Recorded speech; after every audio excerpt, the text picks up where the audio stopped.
સ્વામિનારાયણ મંદિર વીરસમ ધામ દ્વારા આયોજિત સદગુરુ વંદના મહોત્સવ પ્રસંગે આપણી સૌની સાથે મંચ ઉપર ઉપસ્થિત વ્યાસપીઠ પર વિરાજમાન પૂજ્ય શ્રી નિત્ય સ્વરૂપદાસજી સ્વામી, પૂજ્ય શ્રી ગુણુસાગર દાસજી સ્વામી, પૂજ્ય શ્રી ભક્તિચરણ દાસ સ્વામી, પૂજ્ય શ્રી કેશવચરણ દાસ સ્વામી તથા સૌ પૂજનીય સંતગણ, અમારા સાથી દંડક અને અહીંયા ધારાસભ્ય રમણભાઈ સોલંકી, જિલ્લા પંચાયતના પ્રમુખ શ્રી હસમુખભાઈ પટેલ, અમારા સાથી ધારાસભ્ય વિપુલભાઈ, કમલેશભાઈ, જિલ્લાના અધ્યક્ષ રાજેશભાઈ, જિલ્લાના પ્રભારી અને પૂર્વ ધારાસભ્ય શ્રી રાકેશભાઈ, સૌ દાતાશ્રીઓ, ટ્રસ્ટીશ્રીઓ, વિશાળ સંખ્યામાં ઉપસ્થિત સૌ હરિભક્ત ભાઈઓ બહેનો, પ્રેસ મીડિયાના મિત્રો, સૌને મારા નમસ્કાર.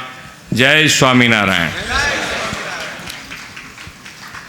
આમ તો પ્રોગ્રામ પતી ગયો હતો એટલે અમારે અહીંયા આવતી વખતે એમ થયું કે ભાઈ અમે ઘણા બધા લેટ છીએ, આજે અડધો પોણો કલાક લેટ ચાલે છે. એટલે મેં કીધું પણ હવે તમે બધાએ બેઠા રાહ જોઈને, ધીરજ જોઈને, એટલે અમને એમ થાય કે ભાઈ 2 મિનિટ તો 2 મિનિટ પણ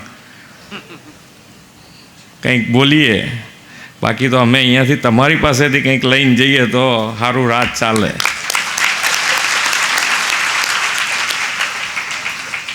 સંતો પાસેથી આપણી તો સંસ્કૃતિ જ એ છે. ગુરુવંદના કાર્યક્રમ કરવાનું પાછળનું કારણ જ એ છે કે જ્યાં સુધી ગુરુ ના મળે સરખા, ત્યાં સુધી ભગવાન સુધી પહોંચવાનો રસ્તો જ આપણી પાસે બીજો કોઈ નથી.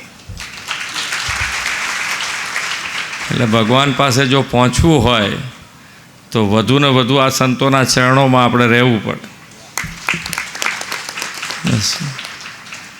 અને આપણે જેટલું વધારે, આમ તો અહીંયા બેઠા હોય આપણે બધાને પેલું સ્મશાન વૈરાગ્ય જેવું છે.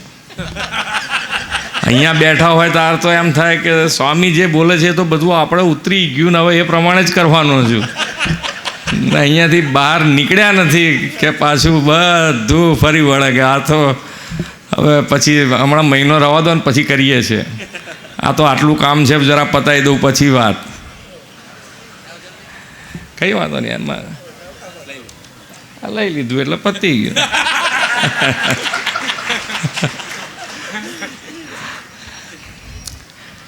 પણ આજે નહીં તો કાલે આપણે બધાએ ધીમે ધીમે આ રંગમાં રંગાવવું તો પડશે.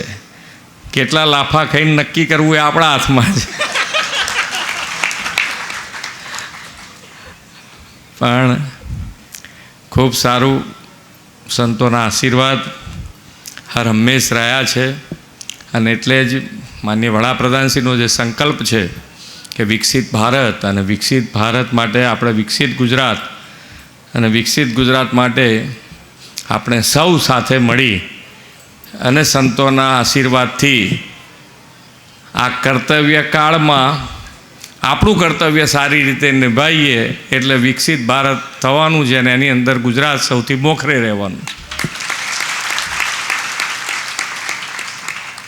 ચાલો તાર બધાને જય સ્વામિનારાયણ. થેન્ક યુ સાહેબ.